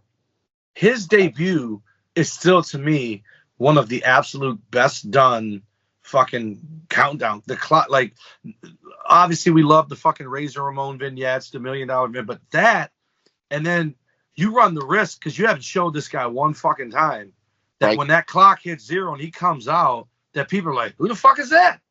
And they weren't. They fucking popped, and he's out there with The Rock on night fucking 1. Night 1.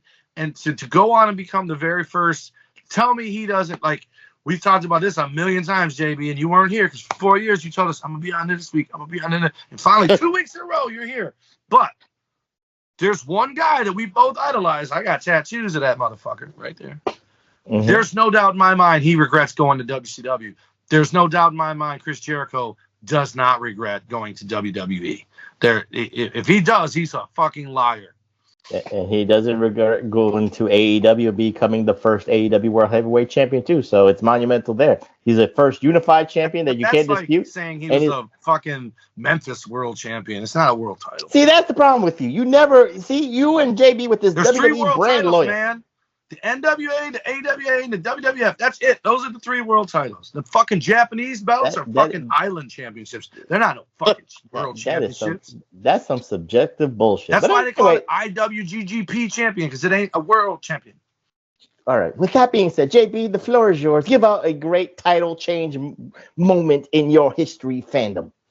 So it's 1991. My hero is on top. He's never been pinned cleanly, and he's going into WrestleMania 6. Gonna fight, and obviously he's gonna win. 1990, not 91. It was 90. My bad. It was 90. Yeah, my bad. You're right. It was 90. 91 was WrestleMania 7. So it was 1990. he's fighting the Ultimate Warrior. Now, at this time, a young JB is very fickle. I thought It's Bret like- Hart was your idol. How the fuck is Hogan your idol now? No, this is pre that. This is JB's moment, TW. Let him speak, and then you can retort. Bret Hart. I like Bret Hart even when he was like first came in and he was a heel, even like when they were in the blue and the black. But for that, like the first part of the 80s, it was Hogan. Bret Hart was even in fucking W until like WrestleMania 2-ish, around that time he came in, whatever year that was. Anyhow, here nor there.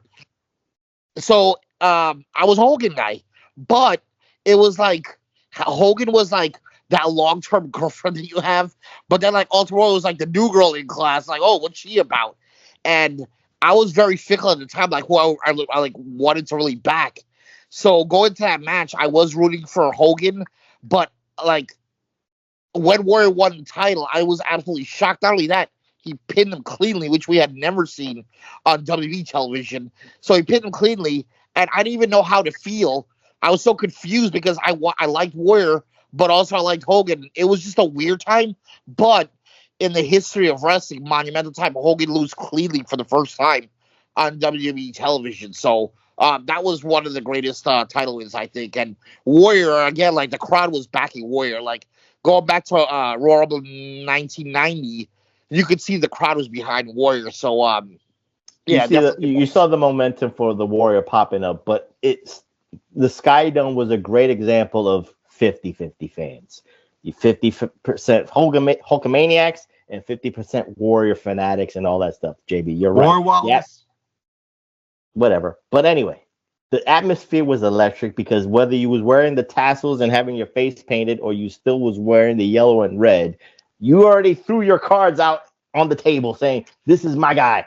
And you saw it. And the way they booked it, guys, we can't deny it. Even, Meltzer might not give it that 5-star classic, but the emotion and the energy, the referee bump spot made it all the more momentous. It made it timeless and all that stuff. And for the Warrior to win, and the only thing, again, for nitpicking purposes, one of the greatest moments in WrestleMania history, no doubt about it. But Hogan being Hogan, the greatest heel ever, even though he was a good guy, like TW would say, the motherfucker just couldn't stay flat. He had to kick out at 3.5. He could have just gave the Warrior that moment, but he had to kick out and all that stuff. And gave it to Lex. No, I'm just saying, TW, you're right.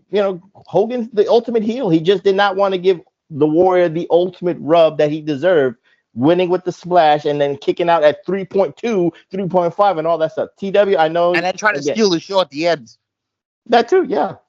Go ahead, TW. What say you about that? About this match is they brought back you can't see it from here, but I got a Macho Man and an Andre the Giant figure in the cart from WrestleMania 3. That I love that thing. They brought him back for WrestleMania 5, and everyone took the fucking cart except for fucking 2 people, Hulk Hogan and the Ultimate Warrior. And Vince McMahon kept telling Warrior, get in the cart. And all the way to the fucking gorilla position, Warrior fucking yelled, I'm not fucking taking the cart, and ran to the ring because he told Vince, fuck you, I'm not. That's half his gimmick, is running to the fucking ring. He don't run to the ring. I don't think the crowd's 50-50. It's probably more Hogan. And Hogan walked it, right? He didn't take the cart. He walked it too, yeah. Yep. And Warrior he wasn't gonna get outshined by the Warrior if he was gonna take the cart. Oh, Warrior came first? Yeah. So then Hogan wouldn't take the cart. Gotcha. Mm-hmm. Yeah, but it wasn't even as far as WrestleMania 3. WrestleMania 3 was a fucking Pontiac Silverdome. The Sky Dome is not as big as the fucking Silverdome. But the cart story is still magic. I watched it American Pie style, like this.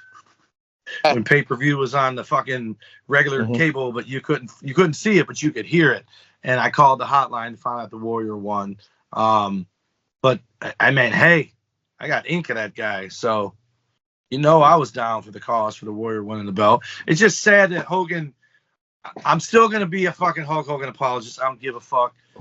I'm not here talking to you guys. I'm not in this wrestling fucking figure room if it wasn't for that guy. But it is sad to know how many guys he fucked off behind the scenes, and Undertaker being one, fucking Warrior being another, probably Macho Man. And who knows who else? He didn't do it to Sting. No, I think but we're saying this in hindsight at our ages now. Right. But you're a teenager. I'm a kid. we're JB's a talking kid. about how he just said Hogan kicked out.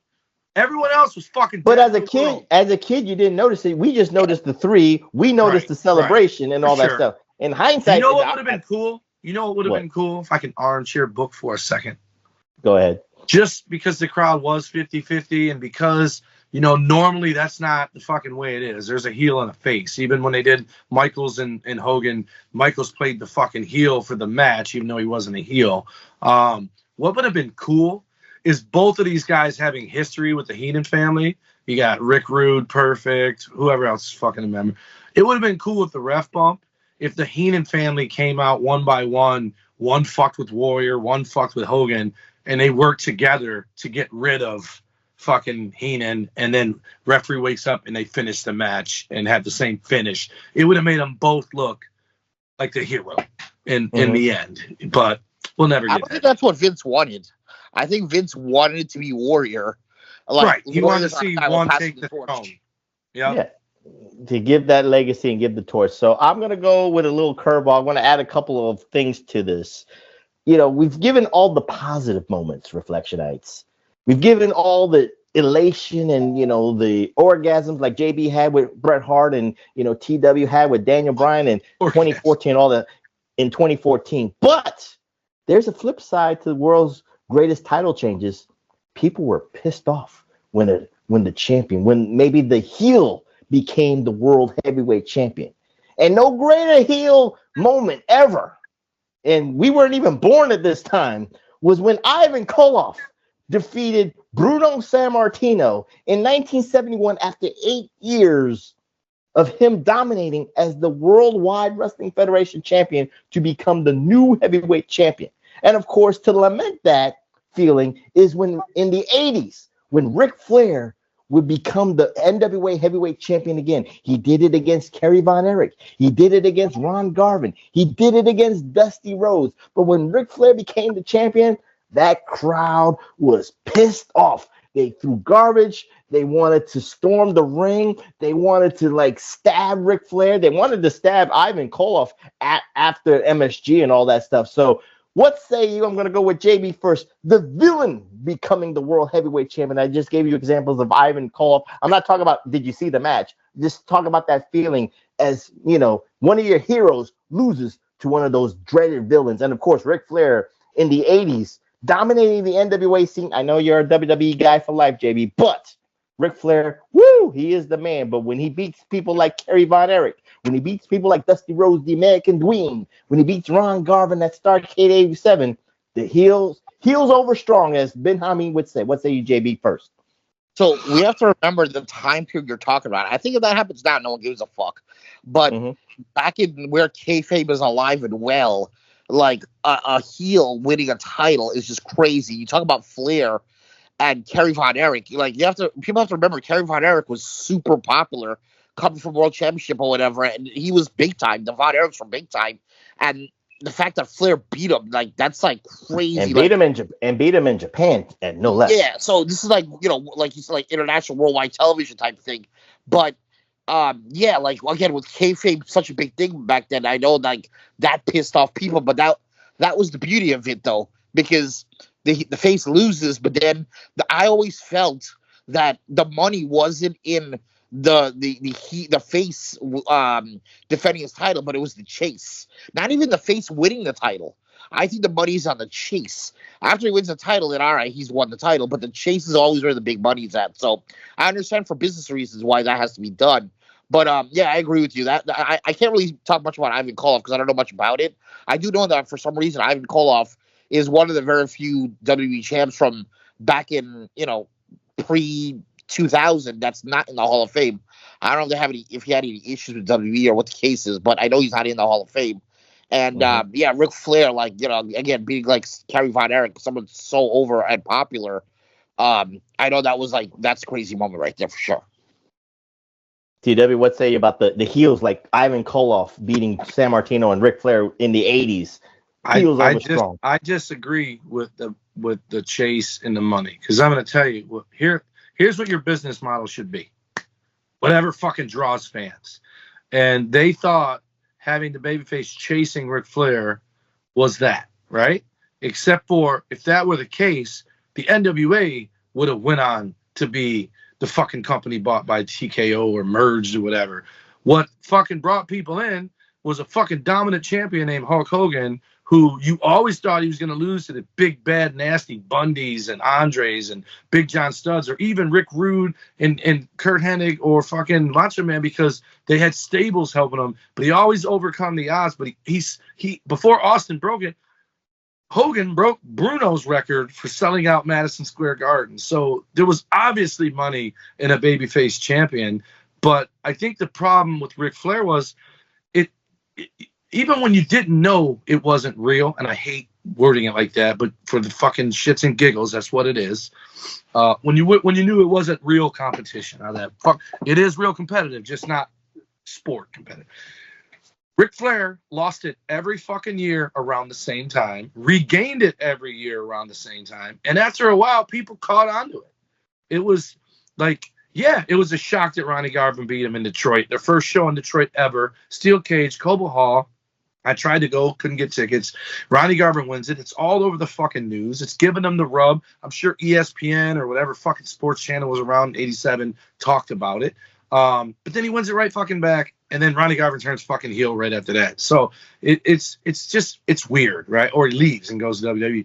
But if Flair would have won it, I loved that Flair was the champion and stayed champion, not only when Tully, Arn, and Ole helped him win, but when he purposely lost by DQ, because it made you mad. It got under your skin, and you wanted to see Ricky Morton win it, but they never fucking did. So what it ended up making me feel, because I did try to watch NWA. Me and Professor have talked about it before. We didn't have cable. We couldn't. We had to read about it in the magazines or catch it when we were at our fucking relative's house that had cable. But remember, TW, it goes to the point like JB said, and what I'm trying to say, using Ivan Koloff and Ric Flair as examples. The heels go over strong, and the fans are pissed off. Right. Especially with the Ivan Koloff thing. You gotta give them a payday eventually, and they never fucking did. Nobody wanted fucking Ronnie Garvin to win the world title. They wanted Ricky Morton to win that motherfucker. They wanted Nikita Koloff to win it. They wanted fucking Magnum TA to win it. He got fucking in an accident before he could. Kerry Von Erich was a fucking consolation because David died. But they wanted David to win. And they wanted Dusty to win. He won it, and he fucking loses it back. So it's kind of like you never really give them sustained. People loved cheering for Hulk Hogan. They kept the belt. We obviously disagree. Keeping it on for 6 fucking years is a mistake. But Ivan Koloff winning it, I think, is a good thing, because wasn't it 9 years that fucking Bruno was champion? 8 years. 8 years. So you got to do something to make people fucking care anymore. Eventually, everybody gets sick of everybody, right? They're turning on Hogan every fucking 5 years. They turn on him again. They'll turn on Cena again. They'll turn on Roman Reigns again. You got to give a jolt into the neck, right? And that's what Ivan Koloff was. That's what Stan Stasiak was. That's what Stan Hansen was when he fucking killed Rick Martel and broke his neck. You have to kill the fucking fairy tale. Like, pretty soon Cody has to lose that belt, and probably not to The Rock. I would love to see him lose it to Kevin Owens. It'd probably be weird if you lost it to him now. But you have to fucking make people want to come back for more, but you can't do it every time. So, like I said, I think the heel is champion, the babyface chasing him. It only works if the fucking babyface eventually gets him. But you have so many times. Look at Luger. Luger chasing Yokozuna and losing. It fucking ruined his WWE career because he didn't win that belt. His second chance was the one we talked about where Yokozuna lost to Brett. That was it. Luger was dead in the fucking water in WWE from that point on. The best decision he ever made was going back to WCW for less money and then end up making more in the long run. There you go. So, you know what? We have recorded a while, so let's just try to put your favorite moments, put a bow on your favorite moments. So, TW, the floor is yours. Close with your closeout. Put a bow on it. What title change are you lamenting for to close out? The one, my favorite one, sorry, JB, this one I read about. I saw it in a fucking newsletter, whatever the fuck. All I know is it changed everything in 92. It was late 92, maybe it was 93. I think it was 93. I think it was 94. No. Just say it, when and Brett I'll tell you when Brett beat Ric Flair in Saskatchewan. Saskatchewan. 92. Yeah.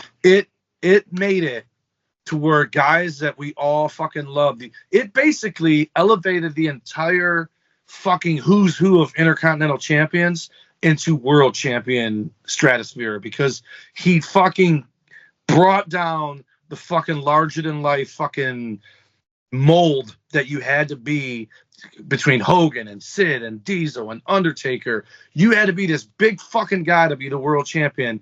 And Ric Flair, his legend was that big. He wasn't, but his legend was. So who better than Ric Flair to pass the torch instead of losing it to a giant, loses it to Brett, who then goes on. Obviously, Yoko got it, but Brett, Shawn, Austin, Rock. Rock's a big guy. He's not Sid, fucking Hogan, Undertaker, fucking Big John Studd big. Bret Hart, that moment changed wrestling. And yeah, the new era didn't take on as well as the fucking Attitude Era, but the Attitude Era was made possible because you could have champions the size of Austin and Rock and Angle and all these guys, because they put their trust in Brett to win the world title and show that a wrestler could be the champion, not a monster. And it changed everything. I have no dispute about that yet, because we just did the what if of Bret Hart going to WCW 92. So everything you just said is the opposite of the what if, because he got the torch, he got the ball, he ran with it as best he could, and Vince trusted him, even though and became the most popular wrestler in the world outside of the United States. Just was legacy, so over everywhere. The legacy was fulfilling itself. The prophecy of Bret Hart's legacy was fulfilling itself. JB, what say you? One more moment to close it out here. So I actually had 3 on my list, but I'm gonna like make it very quick. Okay. So it's when Bob Backlund beat Bret Hart in Survivor Series '94, I believe. Okay. I was shocked. I had a lot of biases there because Bret Hart's my guy, but I just thought it was so odd that fucking Bob Backlund and like this old dirtbag would beat my guy. But also, it's funny that we considered Bob Backlund so old back then, and he was 40 at the time, and now like half the wrestlers on the roster are over 40 years old. So I find that ironic. 40? 40 or 40? No, at 94 he was 41. Right, but remember, like, we viewed him as like an old, like, senior citizen. That's how they were portraying him, basically. But like half the roster now was like friggin' that age or older. Yeah.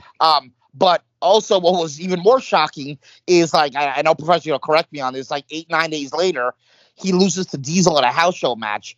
9 seconds. What's that? 9 seconds. Yeah, like in 9 seconds, it was a quick match. But I thought, like, just like how Brett won the title, Diesel won the title, and it wasn't on television, it was on a house show. At the time, they were trying to raise the house show, like anything could happen type of thing. But those were 2 very, I think, very shocking moments. And, not that they were the greatest, but they were kind of shocking. And then my last one. For you, it could be your greatest. Go ahead, JB. Well, it definitely was. The fact that Bob Backlund beat my guy was definitely not great.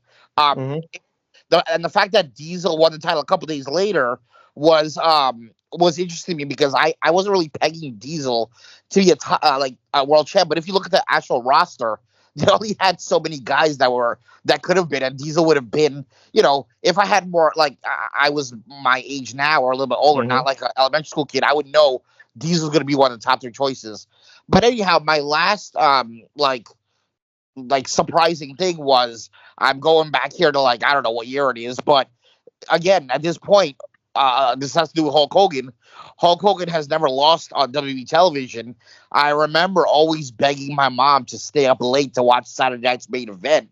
And this was, they will call this one the big event or the big main event or some shit like that. The main event. The main event was 9 o'clock. Andre, in front of friggin' 33 million people, defeats Hulk Hogan. Yeah, there was, like, some chaos there, and it was it was on at 8 p.m. What's that? That was on at 8 p.m. and I think, wasn't it a fucking Tuesday or something? No, it was a Friday. It was Friday's main event. Yep.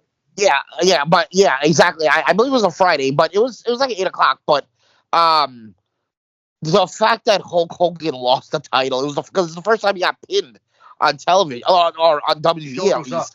Shoulder was up. The show No, goes on. I get that. I get that. He kicked out on one after one, I think. But the No, point but is, but it goes to TW's point. Sometimes you get sick of somebody being the champion for so long, and Hogan was entering year 4. And JB, you're right. It was shocking. We was all like, "Oh, ho hum! This is another victory for Hulk Hogan against." yeah, as a 4-year-old going on 5, I'm not thinking about, oh yeah, the crowd's not with it. Like they're looking for a change. You're not thinking about that type of shit. Do you know what also happened that show? So, what's that? You know what also happened that show? We're not talking about the show. No. I know, but it's part of the match. Put it It's above. part of the fucking match. I think that's the show that Macho goes face too. I think, right? It's the show that fucking Mike Tyson was supposed to be there, and he got knocked out by Buster Douglas. And No, that's wrong. That's 90. This is 88. Jesus Christ! You lament 2 histories for no goddamn Wasn't reason. he there for Let's keep No, on that's track. 88. That's 88. We're talking 88. That's Let's 90. keep on track before we have Professor blow a blood vessel. So anyway, I thought it was shocking though. Like Andre beats Hogan, but it set up one of the greatest things. And I know people shit on it. It sets up WrestleMania 4. I don't care what anyone says.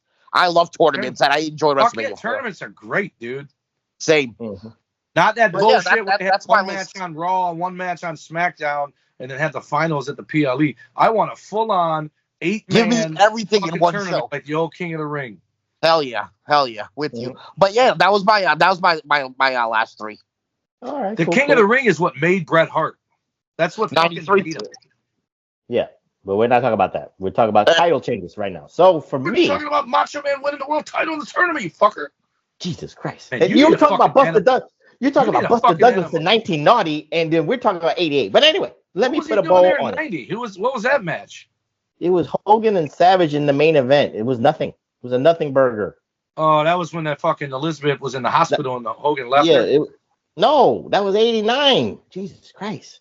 90 was the buildup between Hogan and Warrior, but You there can was a tell Hogan and, Professor never did drugs because he's got a good memory. I got a head do. injury. I got a good head Yes. injury. But anyway, What's your I'll name? Jesus Christ. Anyway, corn people. Jelly Bean? I'm going to put a little bow on this, and I'll lament a couple of moments too, because again, I got it's one. funny. You guys got fucking 7. I didn't even say anything. My other one was Bob Backlund, damn it, and he fucking took it. Yes, Bob Backlund defeating superstar Billy Graham. Yes, I got you. All right. Anyway, I wasn't even alive. at least I want to close out remembering world title changes, guys. We cannot forget the Money in the Bank influence of winning the world title. So I'm not going to talk about every Money in the Bank winner, but we got to at least talk about the first one and the best one, in my humble opinion, and that was Edge. When Edge won the Money in the Bank in 2005 and then cashed it in after John Cena, he was all bloody and shit in the Elimination Chamber match, and then Edge cashed it in on his ass 30 seconds later, and the Rated R Superstar, went up another level for that moment. And the crowd cheered. Of course. Was that the first cash-in ever? Yeah. That was the first cash-in. Nice. I just wanted to lament that, as one of the world titles. That night was the last time I talked to Edge in email. Oh, yeah? Yep. Haven't seen him since. I hung out with him a month before at Survivor Series, and then he won that Elimination Chamber. Was December, I think. No, he won that elimination was January. It was New Year's. January. I think it was like New Year's Revolution. So yeah. January 06. Yeah. Mm-hmm. Yeah. Yep. And so then TW, I'm gonna be nice. Give out one more, and then we're gonna close it out. I don't know. I'm good. Bob Backlund was my only other one. That's why I wanted Bob to get Backlund. Brett. Oh Jesus. Bob Backlund beating Brett. And by the way, JB, fuck it. I'll talk about it again. The best part of that match was Owen threw in the fucking towel for Brett when he didn't need it. Oh yeah, that was awesome. That match was fucking brilliant. And then it was ruined by Diesel winning 2 days later, because here's the deal. Do you know what was going on? Business was down. 93, 94 was bad for everyone. Absolutely. So it was Vince going to fucking Diesel to go back to the big man model because he was running scared. And it's funny you said something earlier about Sid being the first one to fist pump. Diesel did the most ridiculous fucking thing ever. Basically, the crowd turned on him when he won the world title. They loved him at that Royal Rumble where he was fucking just tossing guys like 94. Yeah. And so they turned on him after he won the world title because people fucking saw through it. They took the belt from Bret and then gave it to him, made Bob Backlund the paper champion. And Diesel would come out, and we all know Kevin Nash is a fucking prima donna. God bless him. He was nice as fuck to me every time I've been in a room with him. However, his opinions and shit on the internet, very fucking wet vagina sand in it. And he would come to the ring, and you could physically see him being upset that the fans weren't cheering for him, right? But again, who knows what stress he was going through. But do you remember what he used to do? Hold on. We don't need that. He would only fist bump people if they had his glove. No, I got you. But TW, we're not talking about the angles and the bookings. No, we're talking about him being world champion, and it was a mistake. But it wasn't a mistake. You just said it. It was. He had to. Diesel said it himself. Kevin Nash said it. The marketing was at its highest when it was the Diesel era. He even said it. He said it on a TNA show. But anyway, all right, let's talk about Intercontinental title changes now. Well, that's another show for another day. But anyway, we try to do it justice, Reflectionites. But if we went on any longer, it would be a 5-hour show. Of course, the boyhood dream of HBK and all that stuff. Of course, we got CM Punk winning. We got John Cena winning. Again, there's so many that we could have talked about Jerry the King Lawler in 1988 fulfilling his destiny in 1988 and all that stuff.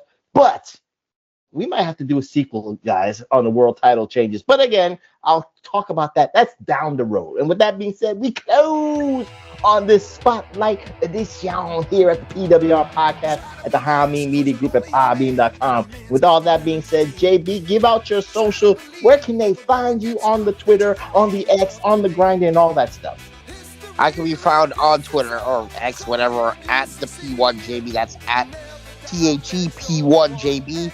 And of course, I can be found on Facebook around the Hulkamania Media Group Facebook group, as well as the PW Hustle Facebook group. TW, give out those socials so we can finally get out of here. You can catch Pro Wrestling Coalition Network sponsoring us at PWC Network at podbean.com. Also, Hulkamania Media Group at podbean.com, as well as HMG at channelattitude.com. Our show is on X at PW Reflection. You can catch Big Ray on all forms of social media, including Grindr, and in Professor's DMs at Big Ray Hernandez. And every Wednesday, he's on the Next Level Podcast live on YouTube. My 1X and Instagram are at TommyWonder19, which is also Threads. Snapchat's NumberWonder, Facebook.com/TommyWonder. And my other X and TikTok are at the Tommy Wonder. And you can catch Noel and Big Vito at Big Vito Brand on TikTok. And if this gets uploaded by that slow-ass 8-Track Brown, this will be on the PWSO YouTube networks. Follow my brothers in arms, 8-Track Brown at the number 8TRAC Brown on the X. And, of course, Billy Ray Valentine and the Wednesday Locker Room guys at Obi-Wan, you know me. And, of course, you can find me on the X at PWSO PRF, that's PWSO Prof. And I'm on the Blue Sky at PWSOProf.bluesky.social. Don't give me that look, TW. I gotta promote. I put everything out there, just like your true social. You didn't give me your true social. You don't got your true. Where's your true social? I don't need it because you're on it. Yeah, you're on that. You're on that liberal Blue Skies. It'll be bankrupt in 3 weeks. I'm eccentric. But anyway, with that being said, I'm the professor. That's the prodigal one, JB, and that's Mr. Wonderful, Dum Dum Doing It Zone, the Iron and Stomach one, and the Detroit Rock City Universal Heavyweight Champion of the world. No raindrops, no thunderstorms, no clouds, no fireworks. Woo! God damn it. Tommy Wonder saying good night, and we'll see you next time here at the PWR podcast at the Hulkamania Media Group at podbean.com.